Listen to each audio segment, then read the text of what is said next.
Jacob Lee, thank you for joining me today on Acquiring Minds. Happy to be here. Thanks so much for having me, Will. I'm honored. Jacob, you were at one time a self-funded searcher, so you were attracted to and well understand the opportunity in entrepreneurship through acquisition. But eventually you decided against it and chose a different path, that of becoming a franchisor of a growing franchise brand. So we're going to hear that journey today and really dive into this assessment you made about franchising on the one hand versus search on the other. Mm-hmm. Start us off, Jacob, with some personal background on you, wherever you really want to begin. Sure. I'll just go briefly over my childhood. I grew up on a farm in Middle Tennessee. My family has always been in business. My great-grandfather started a business in home services industry that has been in my family ever since. And so kind of always been around small business, and the farm is a small business as well. So always was appealing to me. Studied mechanical engineering in college. I worked as an engineer for a couple of years out of college, and then went back and got my MBA. After MBA, did the traditional consulting path and worked for a firm called BCG for a few years after business school, and was really a phenomenal opportunity for me. Changed my career trajectory. Got to work with people way smarter than me, and learned a ton and really built my confidence. People ask, how is that relevant for what you're doing today? It's not directly relevant, but after business school, I didn't have that confidence to go and jump and do my own business.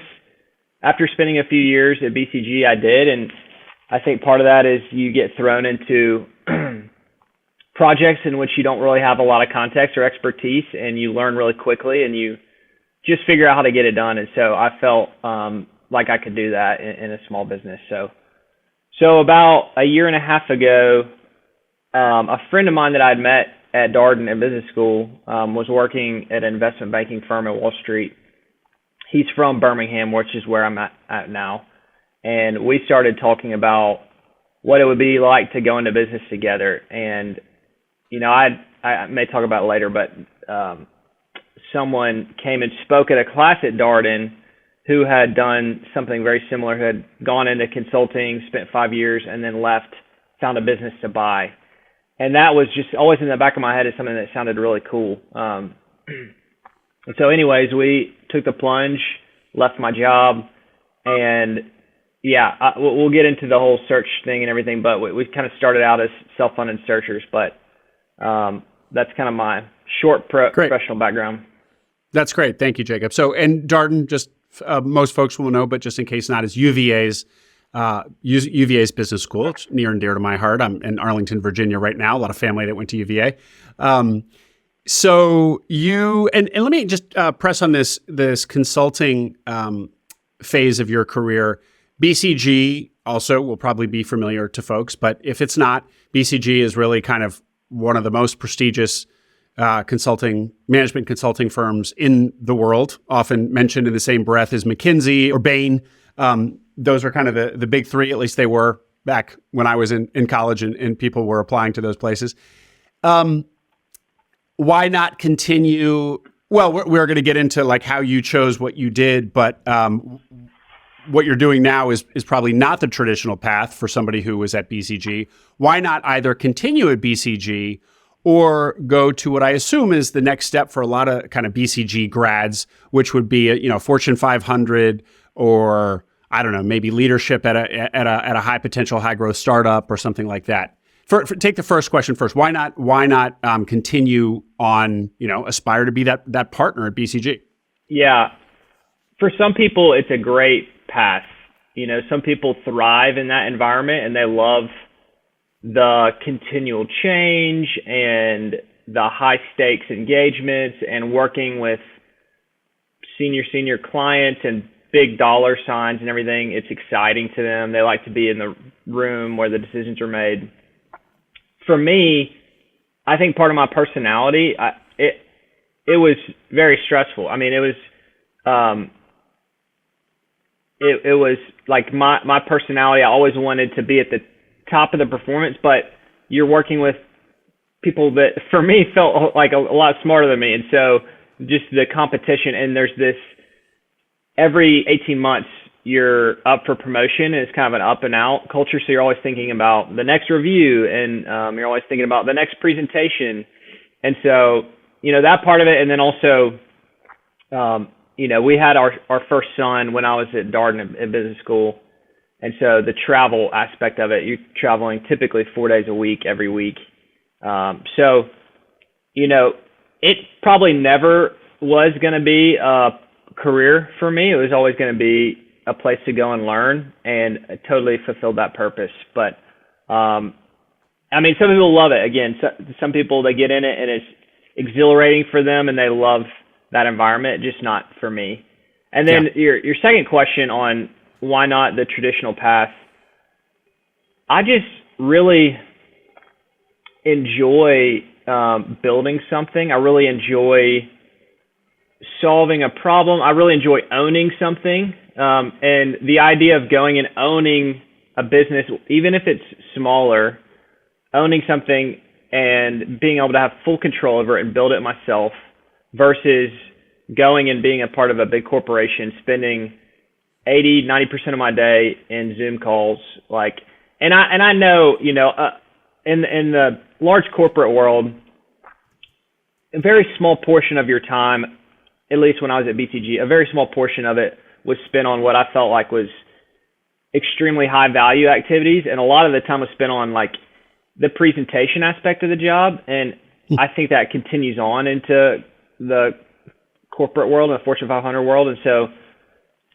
it's just not a great fit for me. And this small business, this building a business has been, from day one, clearly a good fit for my personality and my goals. So, and then it just really fits in with my goals for my family. I really want to be a part of my community. I really want to build relationships in my community, in my church. I really want to be a good father. I've got twins that are 3 and a 5-year-old son. And so those items in my life were hard to prioritize when I was working at BCG and working 60-hour weeks and traveling all the time. And now I'm able to really prioritize and put a lot more time into those things that are important to me. Mm-hmm. Excellent. Great. That was phenomenal. Thank you. Okay. So let's get back to the story. So you reconnect or you're friends with one of your classmates at Darden. There had been a visiting lecture of somebody, of essentially an acquisition entrepreneur, a searcher who'd bought a business. That was kind of in the back of your mind. But did you know what kind of, entrepreneurship through acquisition or search was? Were you well acquainted enough with the concept that you had the vocabulary down, or did you just kind of remember this cool story you'd learned about at Darden? Well, after that guy came and spoke, I read a book by HBS professor, and it's called I can't remember the title, but LBO, Sure. The Small Business or something. It's one of the original from the early 90s. And when I read that, I was like, wow, the economics here are really strong. You can buy a business, and in that book, he makes it sound a lot easier than it is now. And it probably was a bit easier back in the day. I don't know. It's hard for me to speculate, but I would imagine back in the day, before private equity was going into the lower middle market, and some of these, founder-owned small businesses were out there, it's probably a lot easier to find a high-quality business for 4 times EBITDA. And so I read that book, and I was like, wow, I could really build. For one, the economic outcome of this is something I think that people at BCG also don't understand is, I think a lot of people have this idea of path to financial success means X, Y, and Z, become partner at BCG or become CEO or start a technology company and have an exit. But I think reading this book sort of unlocked this idea of I can have a really great economic outcome by buying a small business using debt. And so anyways, that book was a big influence. And then, I started following people on Twitter. Brent Beshore was someone I followed early on, and I read all of his stuff. I'm trying to think what else. I started networking a little bit. The guy that I mentioned who spoke at our class, his name is Adam Duggins. I think I mentioned him to you before. Yeah. Yep. Connected with him and had a few phone calls. Just, that's part of the beauty of having a network like Darden. There are probably 6 or 8 people that I was able to connect with that have kind of done that. So, yeah, that's how I learned about it. So you really were kind of starting to immerse yourself in search. So you understood the principles, you had the vocabulary, you were talking to former searchers. Okay. Yes. And so you reconnect with your this classmate, this friend, and so you guys basically you're kind of done at BCG. You're looking at what the next chapter is going to be, and you decide, let's do search. That's right. And fortunately, BCG has a phenomenal program where they allow you to sort of pursue your next opportunity while still getting paid like half your salary and benefits. So I think it was 4-month runway to do that. So I quit my job a little earlier than my partner did. He was in New York City. He moved back to Birmingham to do this. And yeah, we just set up shop in my shed in my backyard. And I can get a little bit, if you're interested in a little bit of like kind of our process as we got started. Like I said, we were kind of focused on self-funded search. So we had conversations with people in town, had some meetings with an investment banker that worked at a lower middle market firm in town.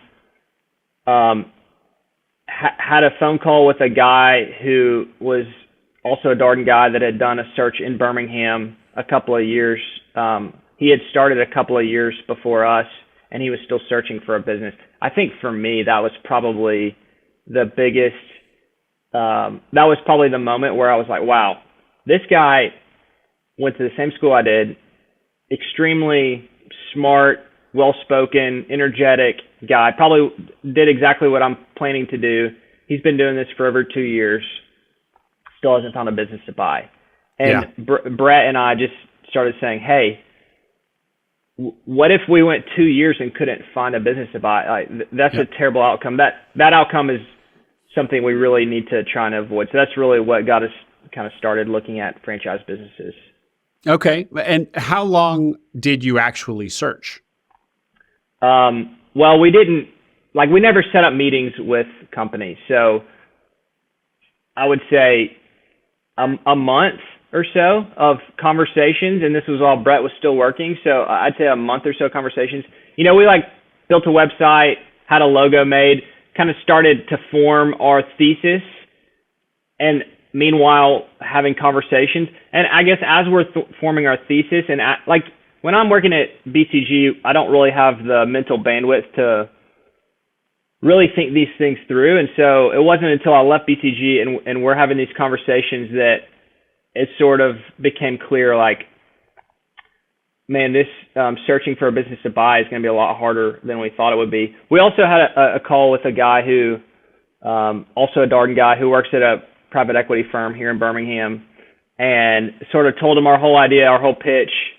And then he told us he had been working at this firm for 6 or 8 years, and he said, kind of told us his process for generating deal flow, and just how hard it was, even for this guy who has the backing of this really, well-known firm in town, to get business owners to even pick up the phone. And he kind of challenged us, like, what is it about you two that will cause a business owner to take your call and to be like, I want to sell my business to these guys? And especially because in the world of, $1 million EBITDA home service businesses or whatever, those guys see investment banker and consultant and have a really probably negative image. So even though, we may think we have what it takes to go and run this business, these guys are like, what experience do you have? You built PowerPoints and you built Excel models. And some of that's probably valid, but all those things together sort of scared us. And then we concurrently started looking at franchise opportunities, and what we found there really started to excite us. And so it quickly became something. And I think what happened was there was a moment where we said, hey, we'll go look at franchise concepts and we'll spend 2 or 3 months doing that. And if we spend 2 or 3 months and don't find something that really excites us, then we can go back to the search. It's kind of like we need to take the time to go look into this, because what we found here is interesting. And if what we find is not what we expected, then we can always go back to search. Well, it sounds like I was going to ask you the parameters for your search. So it sounds like you were looking for $1 million EBITDA. That was going to be your key parameter, your size parameter, which of course those businesses are hard to find anywhere. And I'm getting the feeling that you basically are both settling back into Birmingham, Alabama. So you were geographically constrained in a not huge metropolitan market. What is the kind of the population of metropolitan Birmingham? Under 1 million. Yeah. So you're exactly right. We constrained ourselves geographically, and it needed to be a big enough business for 2 people, so it couldn't be. And, I think we're flexible on the EBITDA amount, but as you know, anything sub $1 million EBITDA, it starts to get blurry between an actual standalone business and just a sort of cobbled together job for the founder. And so like when that founder leaves, is there really an entity with systems and processes and management in place to go and buy? Is it something worth paying a multiple of EBITDA for? And so, yeah, anything when it gets real small, that's a tough thing. And yeah, it had to be big enough for Brett and I to both have a good outcome. So it was constrained. And that was definitely another factor that played into our decision to look at franchise businesses. Yeah. Yeah. Okay. And so as you turn your attention to looking at the many, many, many franchise concepts out there, what do you find? Well, and before I ask that, did you have any, there's kind of a bias against franchises for a lot of people, I think. Mm-hmm. I mean, I know that I hear it. I probably have a little bit of it myself. And the theme I return to over and over as I talk more about franchising on Acquiring Minds is like there's a step where one needs to get over that bias. And they don't have the same romance, or maybe they feel less personal than an independent business. Did you have any of that hang up? Oh yeah, for sure. So talk me through that. I had this image of franchise is what a middle manager who wants to be their own boss does. They go buy a single unit franchise and they run their own shop. And I actually had a meeting with a guy that I really respect, and I was kind of telling him about this franchise idea, and he was like, "Man, I think you could do something more than that." And so, like, I think there's definitely a perception thing you have to get over. But I also, same time, had guys like my brother-in-law who I really respect. He's an investor. And another guy that we know who works at Rourke Capital that invests in franchisors. And in those conversations, we really learned, like, hey, yeah, there's franchising as a broad category means a lot of things. And maybe 95% of the businesses out there are probably not investable businesses.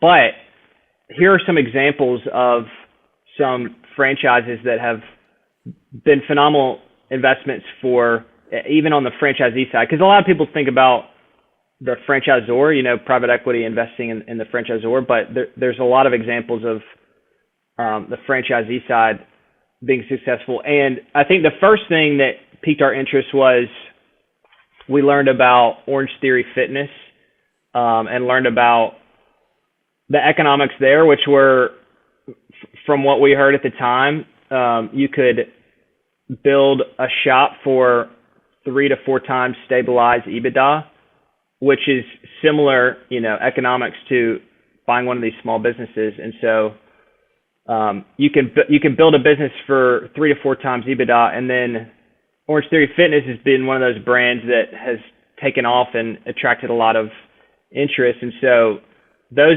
businesses can sell in the high single digits EBITDA if you have enough units. So there's the low cost of entry, and then there's the opportunity to potentially exit down the road and kind of have that multiple arbitrage. And so that was the first thing that got us interested.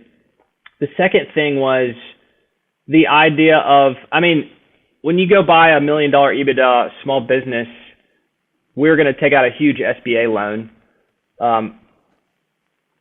The downside situation there is a lot more severe than like what we're doing right now with Scenthound. You buy 10 stores, you build your first store, you take out, it's a $300,000 investment, you take out a $200,000 SBA loan.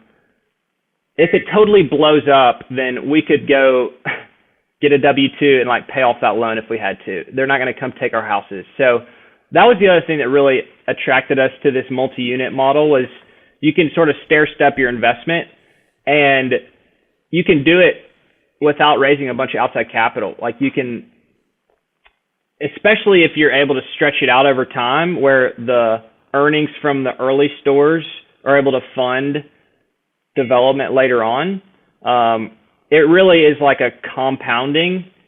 So there's a high opportunity for reinvestment. Whereas if you buy a landscaping company in Birmingham, all of the growth is going to come organically, most likely, which could be great. You could have a lot of opportunity for growth, but with something like Scenthound, it's still organic growth, but you have this pathway to build a lot of units, so you can, we signed up for 10, but in theory, you could take the whole state of Alabama and every medium-sized town could hold a Scenthound. So that was the other big thing, was like the opportunity for a high rate of reinvestment, which you don't really find in the search fund kind of realm. Mm-hmm, mm-hmm. That's excellent. And I just want to, going back to the person who said to you, you should be doing something more. Did you, any of your former BCG colleagues, did they give you a similar reaction? I could imagine that.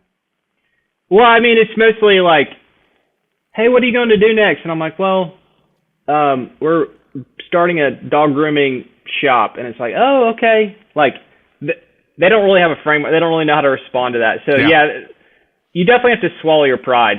And, but there are some people, I think this whole search fund thing has become really popular. And so there's a lot of people now from business school, from BCG, that sort of get it. And especially when you explain what's going on. Yeah, you explain the economics and you explain the lifestyle, like, 'cause my colleagues are burned out too of traveling all the time and working crazy hours. So I think once they kind of understand it all, they're like, wow, that's actually interesting.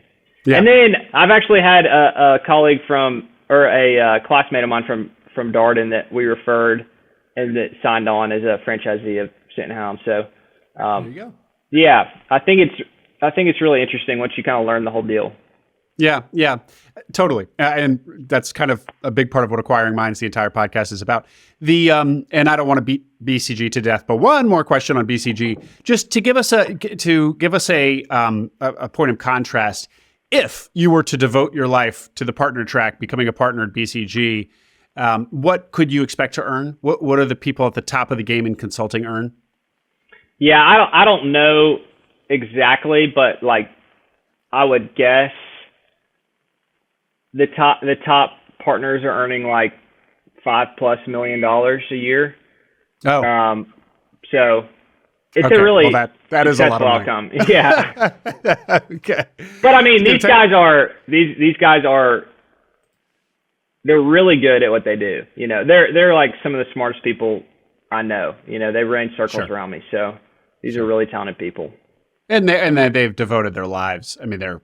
Their lives are probably consumed by their role, for better or worse. And these guys that I'm talking about are like the ones that have like personal relationships with the CEOs of these big companies and are advising them on big matters. So it's not every partner at BCG. Yeah. Yeah. Okay. I want to get into how you chose Scenthound, and we haven't even introduced what franchise you chose. So give us just a minute on Scenthound. We're going to return back to it and the numbers of and the opportunity with Scenthound, but just a couple bullet points. What is it? Sure. So Scenthound is a dog wellness franchise.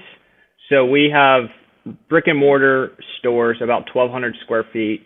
Think about the size of a Great Clips or Supercuts. And we offer membership-based grooming services. So our membership in our market starts at $35 a month. You get a bath, ear clean, nail trim, and teeth brush once a month for that price. And then you can add on services like a haircut or a brush out blowout. About half of our revenue comes from the membership. About half of it comes from the add-ons. And so we have our franchise. We have the rights to 10 stores, 4 in Birmingham, 6 in Nashville. The first store we built in February of this year. We just crossed over 800 members in that store. And then the second store we opened in November about a month ago, and we just crossed 300 in that store. So it's beat our expectations from a market fit. Yeah, well, and we're going to get into that more, but let's hear your analysis on why Scenthound. So if anybody considers franchising, the first thing they see is this universe of options. I was talking to Wolf of Franchises the other week, and I think he said 4,000. There's kind of like 4,000 franchise opportunities, many of which are really kind of dismissible out of hand. They're not high quality business opportunities. So there's 4,000 options and kind of pitfalls everywhere. Tell us about your analysis on choosing the brand that you did. Sure. So like I said, we spent a couple of months on this. So a few of the things we looked at in no particular order. One was, the great thing about franchises is they have the FDD that they're required to publish, and a lot of franchisors will publish pretty good financial performance information in the FDD, the item 19. And so FDD is the financial disclosure document. Yeah. And so, there's a range of information that franchisors will publish in those documents, but the good ones that are proud of their results will, in my opinion, the ones that are proud of their results will publish P&L, like the earnings you can expect from a store or from a territory.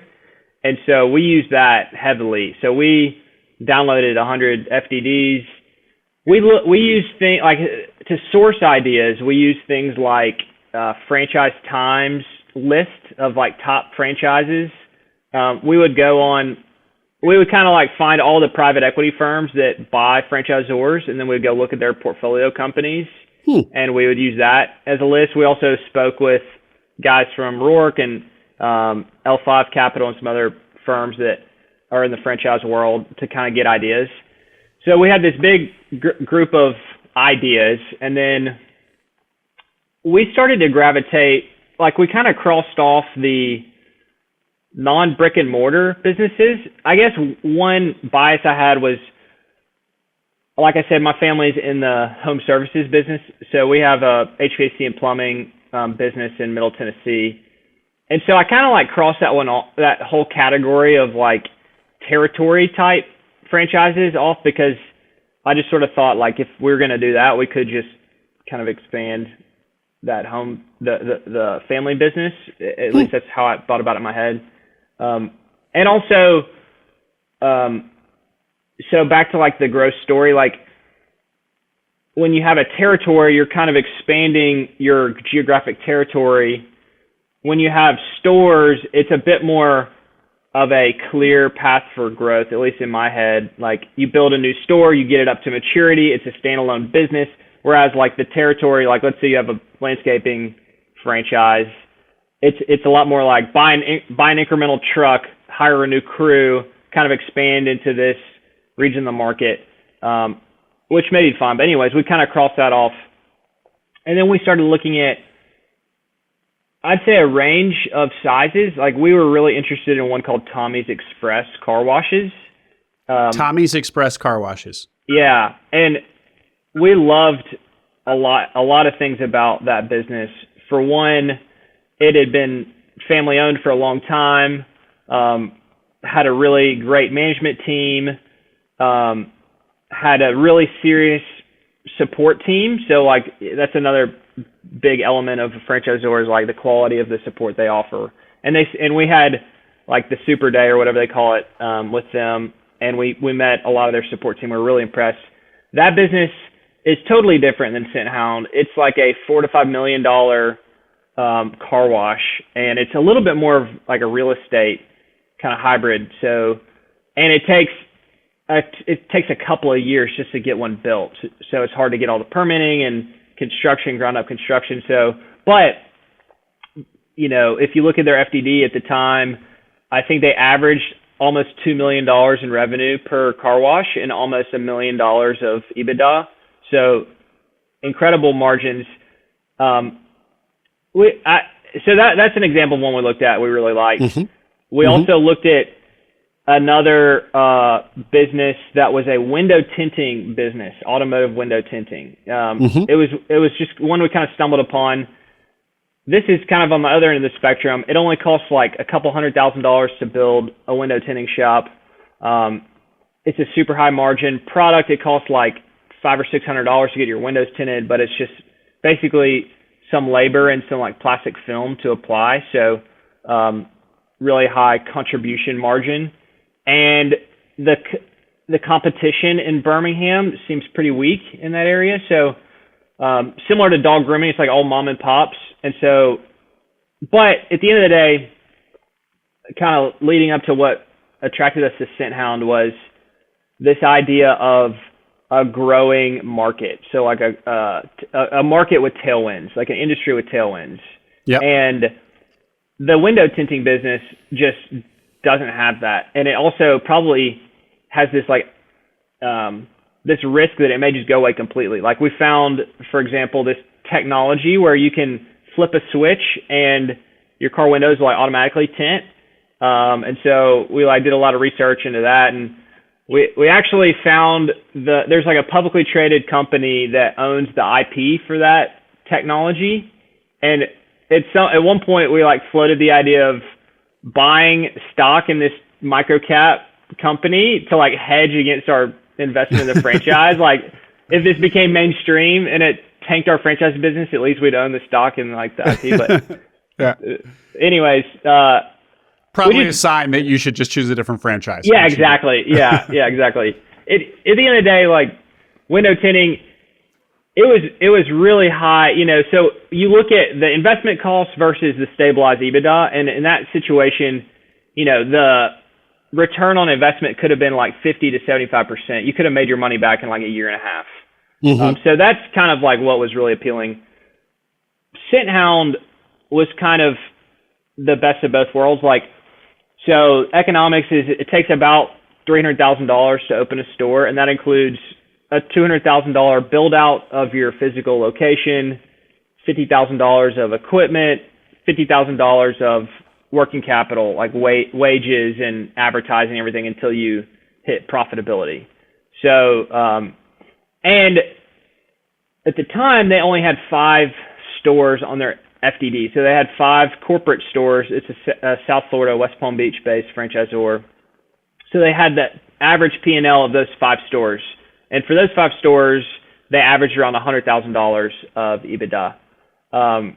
So we looked at that and we said, okay, anything over 25% return on investment, like really meets our investment criteria. And then so it checks that box, and then we really looked at like the management team and the industry. The industry, as you may know, so there's long-term growth in dog ownership over the past 20 years, and there was a huge bump during COVID. And then there's a long-term growth of spend per dog. So those two things, just with a growing market, it's just hard to fail, you know? And so we really liked those two trends. And then we felt like Scenthound serves a unique niche within the pet services space, which is grooming focus. And there's a lot of great players. Like we looked at another business, Dogtopia, which is a great franchise. It's got an awesome management team, and they seem to have a really cool product. But that's a pretty competitive space, especially in Birmingham. They do dog daycare. We've got 6 or 8 really quality competitors in the daycare boarding world. And so there was a little bit of fear of us, like, does that market become saturated? And the other interesting thing about this discussion is, like, you can look at national averages, but what really matters to your stores is the competition in your local market. Yeah. And so, in local market may mean like within a 3-mile radius of your shop. So, anyways, the dog grooming in Birmingham typically happens at vet clinics or a handful of mom and pop shops. And so we really liked the niche they were focused on. And then finally, the management team, they've put together a really quality management team, and we went down and met with them, and we're really impressed. So, yeah. Can I poke at your sense of the trend a little bit, just to talk Sure. it out? So the first thing is the very well publicized growth in spend on pets. People who have pets and then to spend on those pets, and I feel like every couple of years there's like some headline about how ridiculous it's become, like doggy braces are next sort of thing. But it's got people wondering, like, well, at some point we're probably going to reach, peak pet or at least peak pet spending. Mm-hmm. And I feel like grooming is kind of, I don't know. I mean, you do have to wash your dog. But grooming does feel, and I guess I'll just tie this into like where we're at macroeconomically. It does feel pretty discretionary, pretty, right. Pampering your dogs. And so, if there was ever a pullback in pet spending, it seems like that would be in there, that would be threatened. And similarly, like if there's a recession and people are belt tightening just in general, again, maybe pet grooming. So I'm sure you consider these factors. How do you respond? So I think about the franchises that we looked at. But for one, to kind of talk about spending on grooming versus other pet services categories, yeah, like dog food is like the least discretionary. I would argue that like dog boarding and daycare are probably more discretionary than grooming. Like these dogs do need some level of grooming. Whether they need a bath every month is a question. But a lot of these people consider their dogs their children. I mean, I read some survey and one of the questions was, do you consider your dog a part of the family? And like it was 80 or 90% said yes. So to a lot of people, it's really not discretionary. To a lot of people, this is like a basic need for their child. So maybe they cut back and they don't do their unlimited membership. They do something less. But and then I also think about Scenthound compared to, like, we spoke with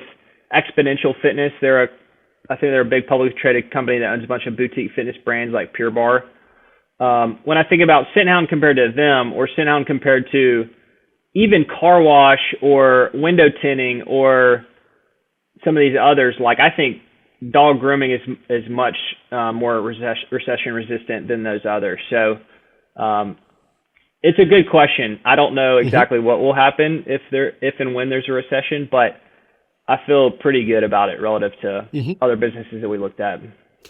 Well, I think when we chewed on this on our pre-call, you also said that this is targeting people with more discretionary earnings. So you also pick your market, and you target dog owners who are whatever, upper middle class or have a little bit more to spend. And so those folks are going to be less impacted by a recession as well. So there's that insulating you from larger market forces, right? That's right. Yeah. And we do feel like our product, because we're not super expensive. We're right in line, if not cheaper than most of our competition. So we are sort of curious how our stores will perform in not the highest income areas. So like our first store is in a income area. Our second store is in a high income area. Most of the system, there's about 30 Scenthounds open across the country. Most of them are high population density, high income. But we do feel like we're approachable from a price point. I mean, $35 a month, again, for people that consider their dog as a member of their family is not crazy. So we are thinking about like moving into some of these lower, I mean, still upper middle class, but lower income than what we're in now. And if those are good markets, then it really does open up the state of Alabama, for a whole lot more of these stores. So we're kind of interested to learn about that. Yeah. Yeah. Another follow-up question to your decision on your decision to go with Scenthound. So when you first started looking at them, they only had 5 stores and they were all owner operated or what's the phraseology? Owner? Yeah. Corporate stores. Yeah. Corporate stores. Yeah. Right. So did that give you any pause that the actual model of third-party franchisees making it work didn't appear to be proven yet? Yeah, so they had other franchisees. They probably had 10 or 12 stores open at that point, but they weren't on the FDD because they hadn't had like a full year of earnings or whatever. So they had just started franchising a year or so before. It certainly does. It's way more.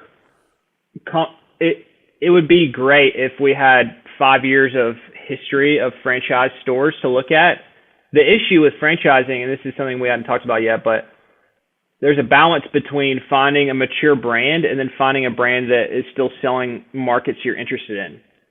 A lot, like we looked at. Get into this for us, yes. Yeah, we looked at like the Joint chiropractor clinics, and we loved that business. It's actually a small publicly traded franchisor, and we love that business, and we felt like it's kind of a similar, most chiropractor clinics are all mom and pop. This was more of a professional offering, and they had a lot higher volume than a traditional mom and pop because of superior systems. But they didn't have any available territories where we wanted to be. They had like 2 in the state of Alabama, and they were in random towns. And I really think that probably as important as picking the right franchisor is picking the right markets to be in.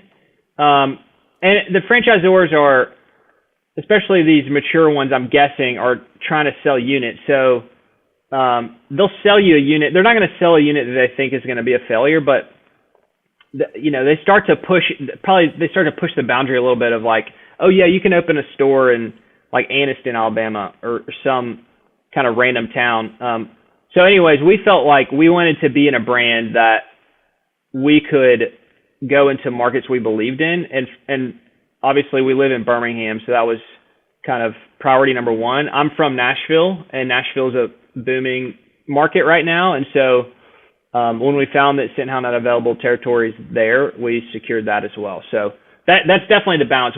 We looked at a lot of mature brands, and you just don't have available markets to go and do. Maybe you can do 1 or 2 units, but again, we needed to do enough units to make it big enough to support the both of us. So that was a big aspect of our search. Well, going back to the mature franchise brand question, like the play there might be blending franchising with ETA at that point. So you acquire established businesses that are under a franchise brand.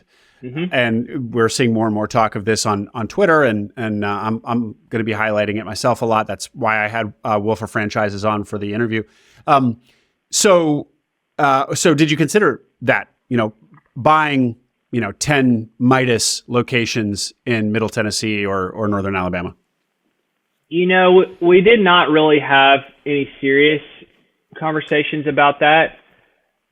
Maybe because we didn't really know anyone who had done it. Maybe because we didn't really know that there was a great market for it. I also think we're probably a little bit intimidated by, like, at least the way I see it is like if you're wanting to buy into a successful franchise system, a lot of those successful franchise systems, when they go to sell their stores, they're selling to other franchisees.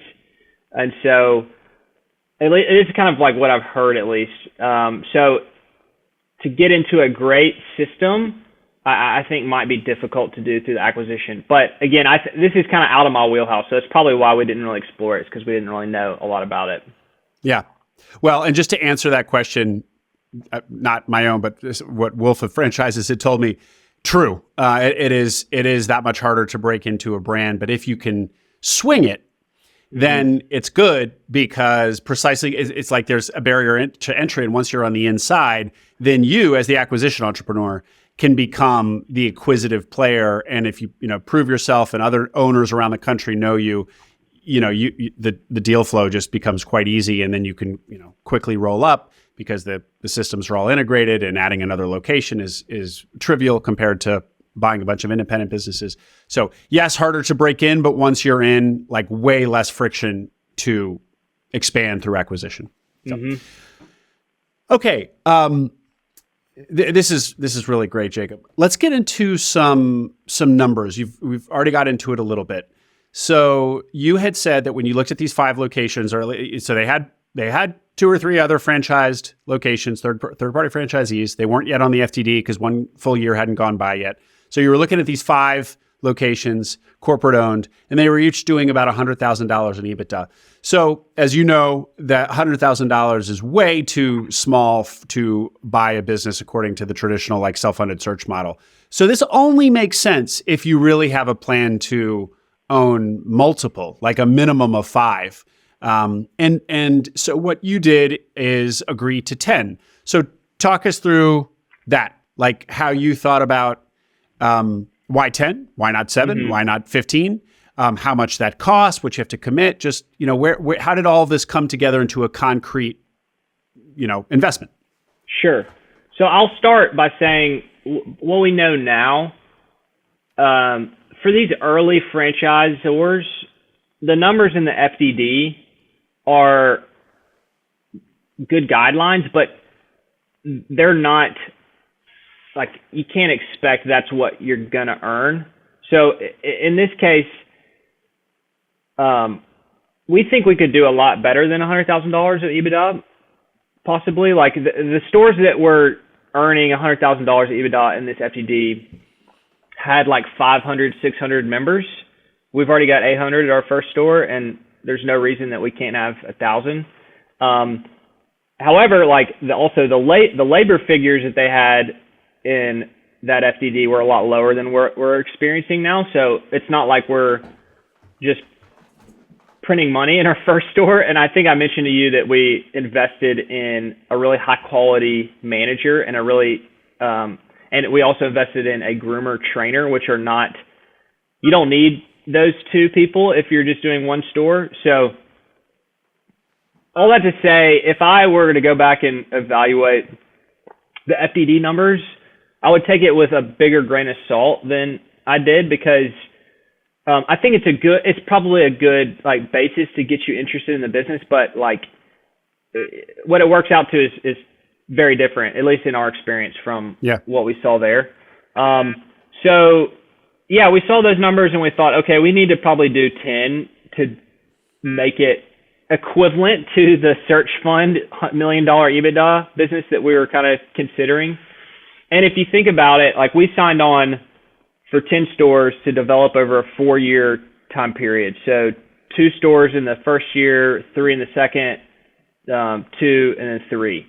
So, in theory, at the end of 4 years, you built your 10 stores, and then maybe by the 5th year, you're able to hit that $1 million EBITDA number. So if you compare that, and then it takes about $200,000, for us, we invest about $200,000 of debt. We get an SBA loan for about $200,000 for each store, and then about $100,000 of equity. So yeah, you invest $1 million of equity, $2 million of debt. You have a business that does about $1 million of EBITDA. You compare that to buying, like, let's say your landscape company for like 4 to 5 times EBITDA. Like, in our minds, it probably takes you, by the time you start your search to when you execute the deal to when you're like kind of like comfortably managing the business, it probably does take 3 to 4 years anyway. So if you kind of look at the end of 4 years, it's a pretty similar outcome, we felt like. One of them required a lot bigger risk up front, and you're also diving into an existing business where you are the outsider and you're having to adapt, whereas like we're sort of building this business from scratch and building the culture and selecting the team and everything. So that was kind of back to comparing this against search. That's great. The numbers. So I don't know what the latest numbers are to buy a 10 packs, they call it. So I'll just say like to buy a single unit, you pay $50,000 for the rights to a single unit. I think it goes down to $30,000 if you buy multiple. And again, I don't know what the latest is, so I won't share what we did. But say about $50,000 per unit to secure the rights, and then you have a multi-unit development agreement that states the timeline in which you'll develop those stores. And if you miss the timeline, then like in theory, I think you could lose some of those units or have to sell them back. I think in practice, most franchisors are pretty flexible as long as you're actively trying to build units, and as long as you're like, let's say you go and look for a site, you put an LOI, like you work, and then the lease blows up last minute, and then you have to start from scratch, and it puts you behind a couple of months. The franchisor is probably not going to take away your territory, So if it takes 5 years, I don't think the franchisor, and it's probably depending on who you're working with, which franchisor, but so you secure the rights, and then you pay a royalty, you pay a brand fee, you pay technology fee. It usually adds up to about 7-ish% of revenue. But you got to think about, one, the support you're getting, and two, would I have ever gone into the dog grooming business had it not been for finding Scenthound? No. They're the most valuable for the first couple of years of your operation when you don't know how to operate a dog grooming shop, and they're basically teaching you. Yeah. And once you we're about a year into our first store, we've learned a lot. We know how to run these stores pretty well now. Probably less value. The franchisor is probably less valuable in teaching us that, but it certainly is worth all the money that you pay in fees, I think, to get to this place. Well, and also that 7%. It's not like you're not getting anything from it. I mean, if you were a completely independent business, some of those you'd have some of those costs anyway, the marketing costs, the CRM, the whatever. And so I think part of the analysis of choosing which franchise you're going to go with is if you feel that the licensing fee, right? That's what we call this, the licensing fee? Or no, the royalty. The royalty is whatever you're getting in exchange for it. Makes sense and is fair. It is value for what you're getting. So it's not a tax. I mean, you should be getting something in return. And just going back to that $30,000 to $50,000 fee. And sorry, what was that one called again? That outlet. I don't know what they call it. The rights to a unit. Yeah, this is just like the rights to a unit, right? And what is that? Just a one-time kind of reservation? That's right. Okay. And that's one-time financeable? Reservation. So for us, we counted that toward our equity. Like the SBA loans want to have a certain percentage of your total investment as equity. And so we're able to count that fee as a part of our equity. Okay. And when you were talking about how every new build is $300,000, 200 loan, 100 equity is how it broke down.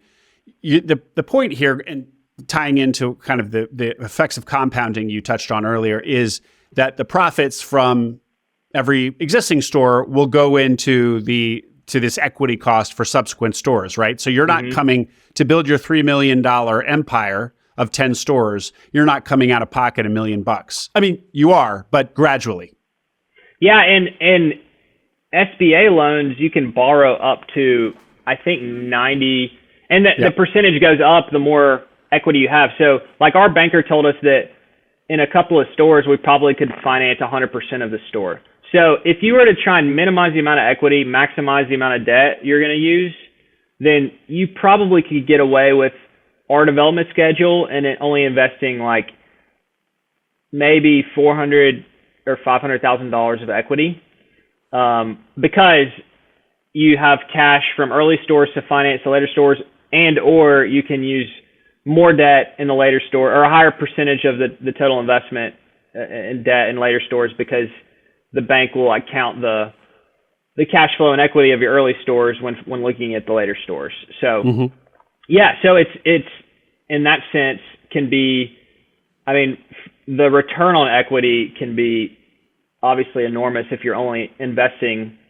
$400,000, $500,000 of equity. And then in theory, like let's say Scenthound turns into an Orange Theory Fitness and you have a market in which you can sell these stores into. I think for franchises that don't blow up and don't become, invested in by professional investors, from what I hear, the market to sell those stores are like, 3, 4, 5 times EBITDA. But if it becomes something where there's some private equity investor that has some strategy of rolling up 150, like L5 Capital in Atlanta bought a bunch of Orange Theory Fitnesses. They bought like 120 of them.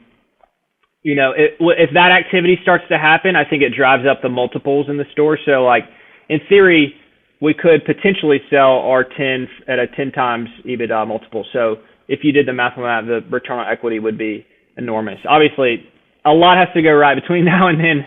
Sure. And we also like we don't have any stated intention of building these and selling them. So like that's the other beauty of this is they do generate good cash, and so it may be that we just want to build this business and we still have a great relationship with our franchise partner and want to hold them and sign on for another 10 years. And going back to the multiple that you said, if you don't have big private equity coming in buying up your brand, 3, 4, 5 multiples on EBITDA are basically the same as what you'd see in independent businesses. So are you saying that in your experience, there's no penalty in terms of resale value for being part of a franchise brand? I think this is hearsay for me. I don't have any direct experience in this market. But I have heard that they're actually, I think it depends on what market you're talking about. Like if you're talking about, for one, the things that influence it are the number of stores you have. So if you have 3 stores, that's not really a standalone business. Like at least in our industry, $300,000 EBITDA, you can't afford an area manager.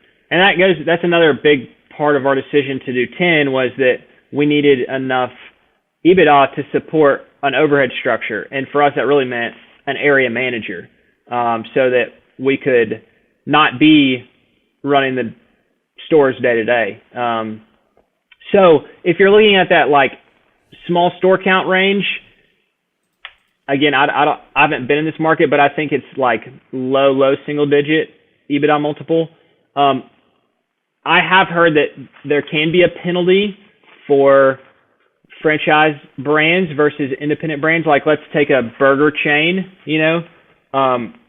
if you have an independent brand that has some potential to grow into a new market, then that might have a higher multiple than like, let's say some Burger Kings that the potential to like expand that business is lower. So I think it all depends on probably the individual market and kind of situation you're looking at. Yeah. Okay. I want to get a little bit into just the operational stuff that you were talking about in the management layer. But first, just meant to ask this earlier when we were talking about how you chose Scenthound. Just coming at that question from the perspective of kind of new business idea, pure, spitballing on the whiteboard, like, wouldn't this be a cool idea? Wouldn't that be a cool idea? And probably you've engaged in that. I know I have. And one of the things that you always stress test your shiny new idea with is, well, if this is such a good idea, why hasn't it been done before? And I feel like you could ask yourself the same about a new franchise concept. So with Scenthound, it's like doggy grooming isn't brand new. As you said, to the extent that it exists, they're kind of very small, little independent mom and pops here and there. what about the question of like, well, this would already be a sizable business, or there would be more bigger, more mature players, or a more mature market at least, if doggy grooming, if there was a bigger appetite for doggy grooming. How did you answer that for yourselves? It's a good question. I think that the players in the industry like Petco, PetSmart, they're kind of our big competition from a national chain perspective. I think that so they have the services that we offer. They offer those in their stores. They offer bathing and grooming, and they offer everything we do in a different format. They don't do like the membership, and we also we're pretty different from our kind of focus. We're more focused on health and wellness. So a part of our brand is really health and wellness focused. So your dog needs these basic hygiene services to stay healthy and to live longer. And we also give a report card we call it a scent check of skin, coat, ears, nails, teeth with every visit on a score 1 to 5 and some notes. So anyways, we do feel like we're positioned pretty differently from Petco, PetSmart. But I think to answer your question, for one, I think that those guys are big box retailers primarily, and they're more just focused on where most of their money comes from, which is being a great big box retailer. So it kind of makes me think about like Walmart. Walmart may sell like hardware in their stores, but that's not their focus. I think Petco, PetSmart, they do dog grooming. It's not their focus, so we think we can do it better than they can. But it is a good question. I don't know exactly the answer to your question on like why they're like a Great Clips and a Supercuts and 5 other human haircut chains, but there's no chain of dog grooming shops. I think it's a good question, and I don't know why, but I'm glad that we're doing it because I think it could be. I think it could be in 10 years that there are that many different options. Yeah. Well, you it seemed like you entertained a little bit of that doubt and feel that the results so far. I mean, as you said, like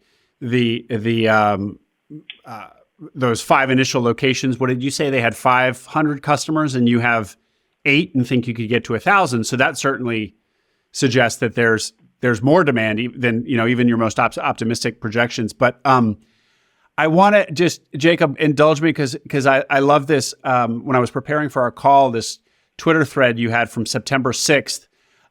So I just because this is in your own words, you already put it out there for public consumption. I just want to read it back to you because it's cool and kind of exciting. So you say we're opening February 1 of this year, and you opened in Feb 1, 750 members. And you say, I'm convinced picking the market was the important part. You talk about the dog services have serious tailwinds with a lack of high quality competitors. We've talked about that. Most pet services are focused on bigger ticket products and services. So that's the boarding, and you found it an underserved niche. And you say, I now feel extremely confident in the model. The biggest risk and barrier to successful execution is people. And then you get into saying basically apologies for the cliche, but this is finding people is the hardest part of this business.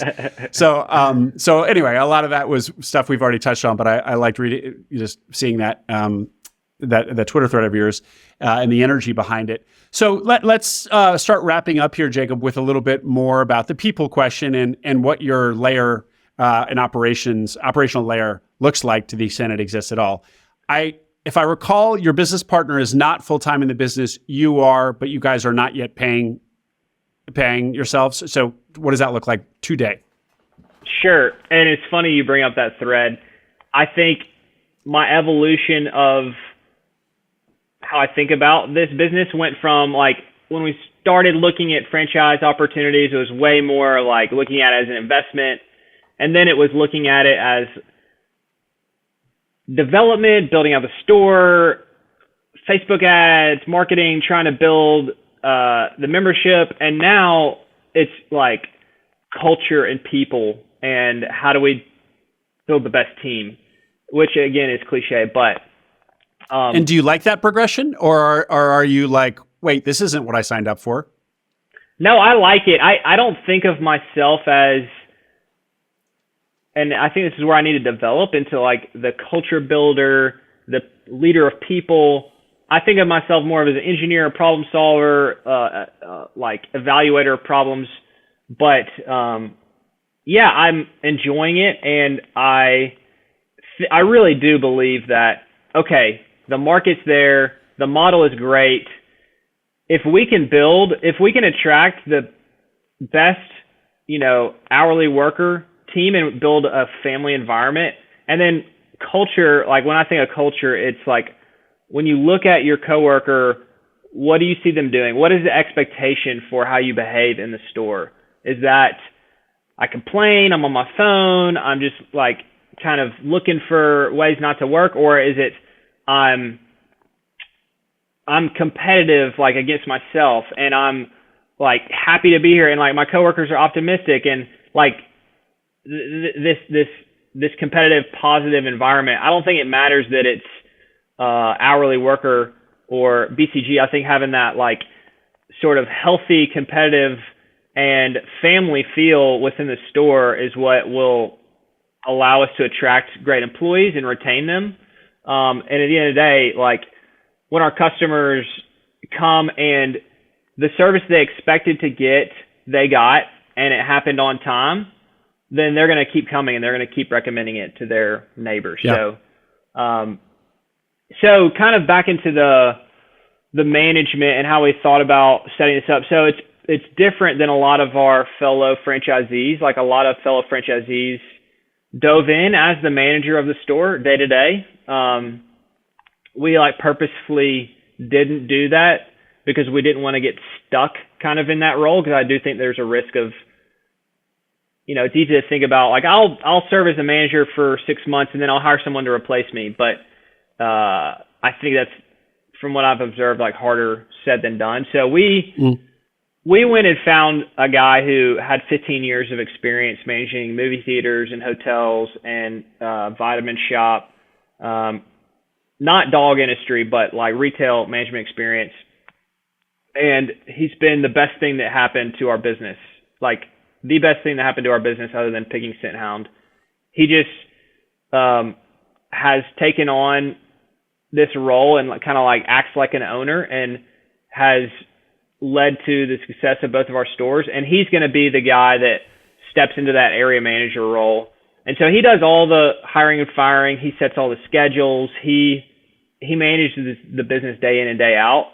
I'm a lot more focused on, so my partner and I started together full time. We quickly realized that it wasn't full time for both him and I to do this with Bobby, our manager, running the day to day. So he went back, got a full-time job. He's still involved. We still talk all the time. But we have Bobby, who started as store manager number 1, stepping into an area manager role. And it's been, and then the other big thing that we did was we hired a groomer trainer. So I think hiring groomers is the hardest part of getting started. And we found that if we wanted to be able to scale this business, open new stores, we had to find a way to create our own groomers, because the haircut that we do, for one, is not a breed-specific cut. It's not a fancy cut that most groomers are used to performing. We provide like a wellness cut, which is a single-length cut. It takes less time, and it's a lot more efficient. So we can take someone who's never groomed before, and we can take them through as a bather and then take them through our training program. And, within 6 months or so, they can do the haircut. So we invested in that groomer trainer. She has 20 years of experience as a groomer, and that's been a game changer for us. We've been able to train 6 groomers since we hired her like 6 months ago.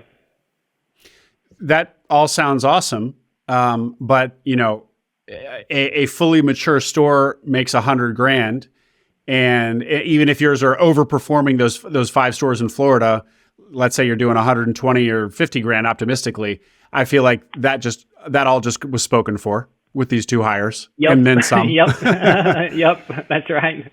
So maybe store number one and store number two. So store number one probably wouldn't be profitable, even at full capacity, full customer capacity with these two hires. Does store number two? It's a little bit profitable. So we have all of that labor loaded on store number one, and it's a little bit profitable. But I mean, if we were to pull out that extra labor, it would be a great store.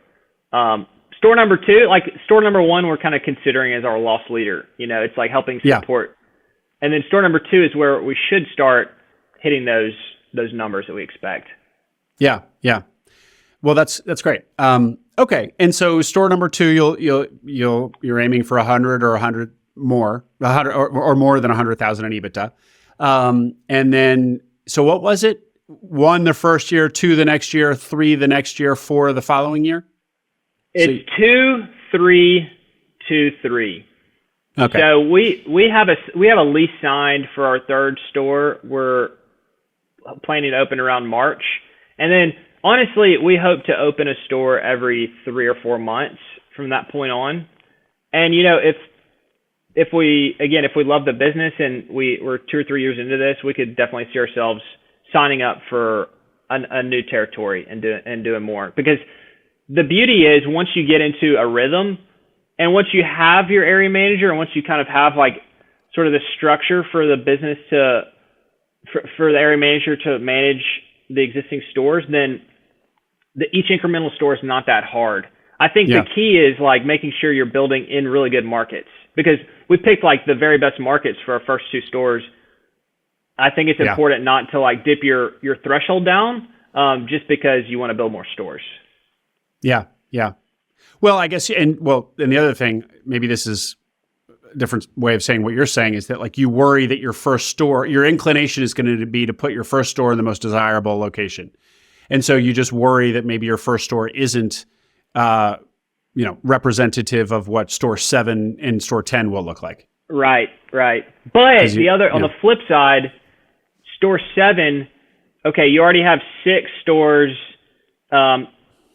You already have an area manager that could, in theory, cover an additional store. And so I do think that the threshold for, the quality of the market might be a little bit lower, but it's important. I think something we haven't talked about, it's important to find like what geographic area is too big for your area manager to like support. So to be able to do day trips and to be able to actively manage those stores. So we're not there yet. And we know that doing 4 in Birmingham is going to be fine. There's plenty of great markets there. Doing 6 in Nashville is going to be fine. So I think if we were to go sign up for more, that would really be where, like, do we want to go into a new city? Will we need to hire a new area manager for that new city, or would we rather infill a couple in Nashville and Birmingham? So I think that's all TBD. Mm-hmm. And then going to your salary and or the money the EBITDA that you're able to take out, your dividend, your distribution, what does that look like? What's the plan for that?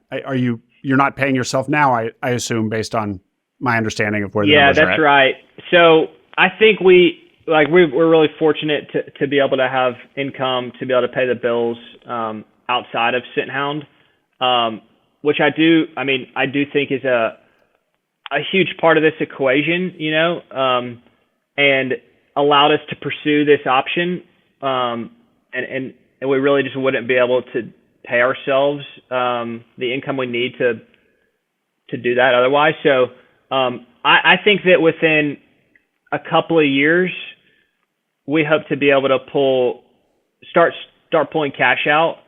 And again, it's kind of it'll be a decision at that point whether we want to keep reinvesting in these stores, because honestly, the return on equity in investing in Scenthound stores is higher than anything that we could find elsewhere, especially given that kind of the knowledge and the risk of, once you get 3 or 4 stores in, the risk on that investment, I think, is a lot lower than once you start out. So it'll be a kind of a question of like, do we want to pull money out, or do we want to use that money to keep building stores?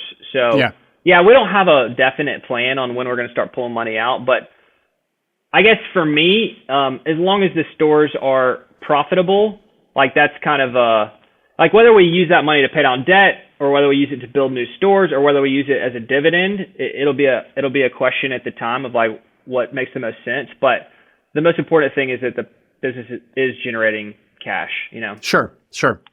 But I also do think it's important for the listener to consider, like, if they need to be taking salary out of their acquisition, what that would look like or not look like in your case.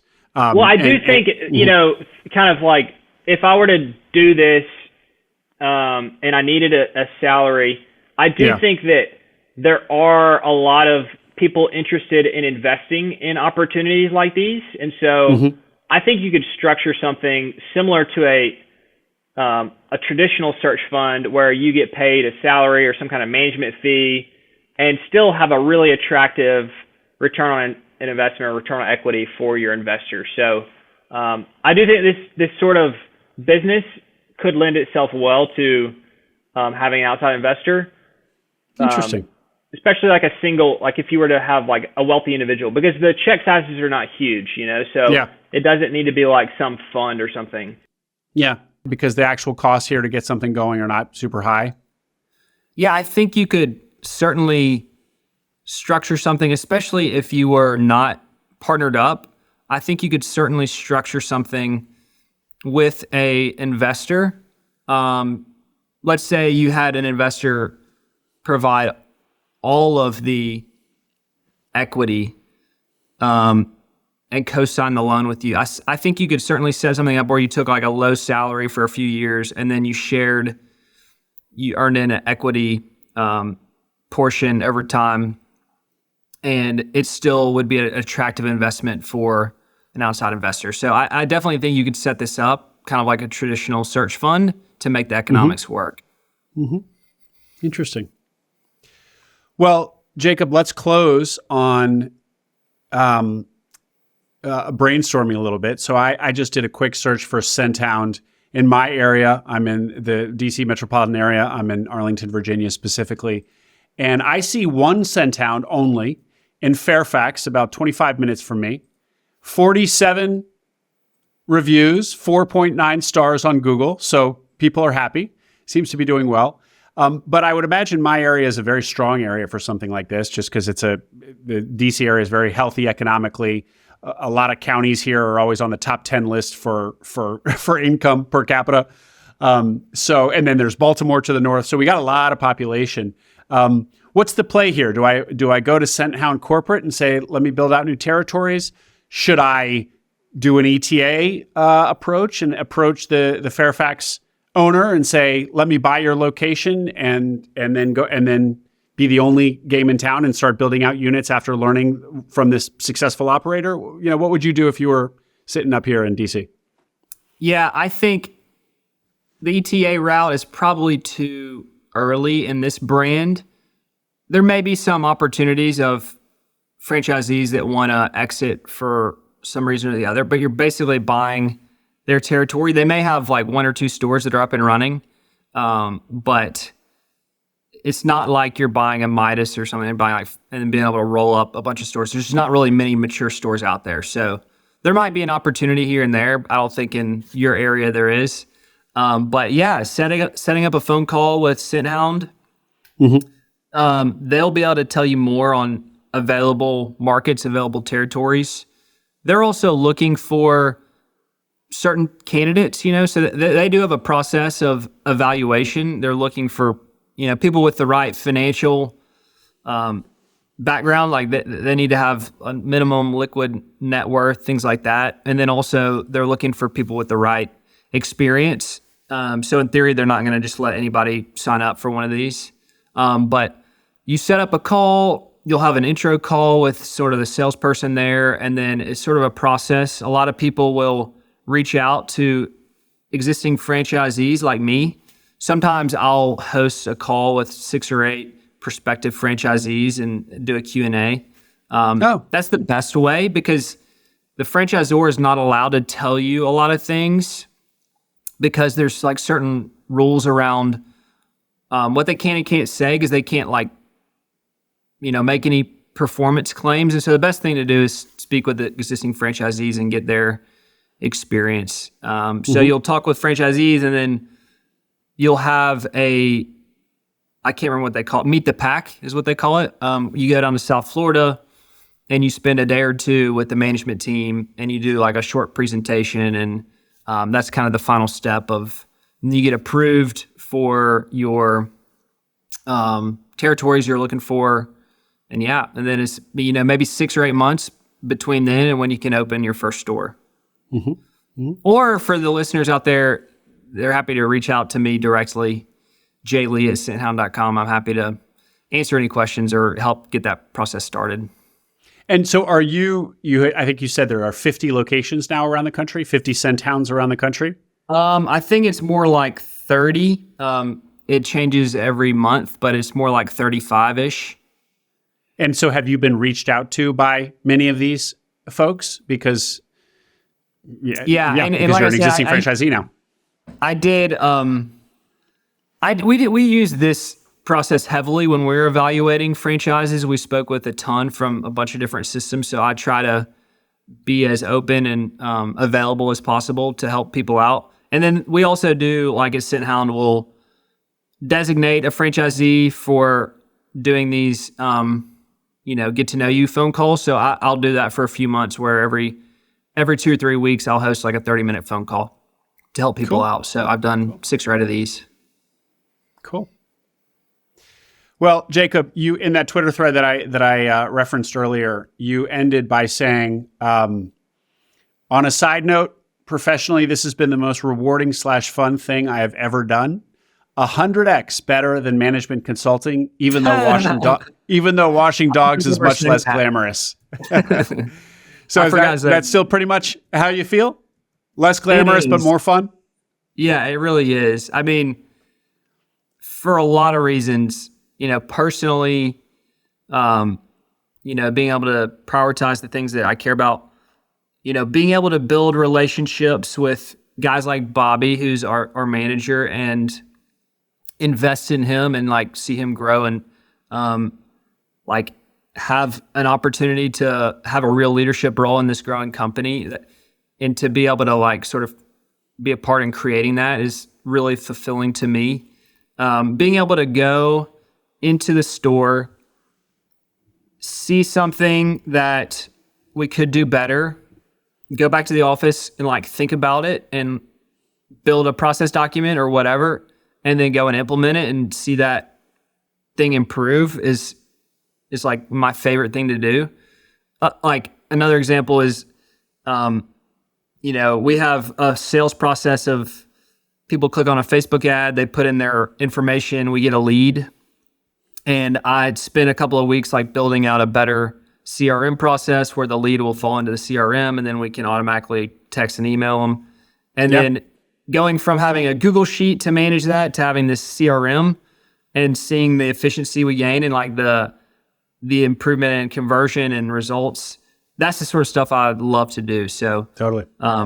Me too. For all those reasons. And then also just, the whole idea of building a business that you own, like this is a cool thing. And to have, hopefully a business that has some outside value, is an exciting proposition to me. So 100%, even if, this is probably the end of my career in the corporate world. If I had to guess, this is probably it. I don't think I can go back. And the question of franchising that we touched on at the top, and the bias against franchising that so many people have, is that all a distant memory for you? It's like, it doesn't matter that you're under the Scenthound umbrella. You don't even think about it. No, I think I was at a Christmas party the other night, and hey, what do you do? Oh, I'm an insurance broker. What do you do? Oh, I just opened a dog grooming shop. People are like, oh, okay, like. It's still kind of funny, but I like sort of take pride in it a little bit. Like I don't know.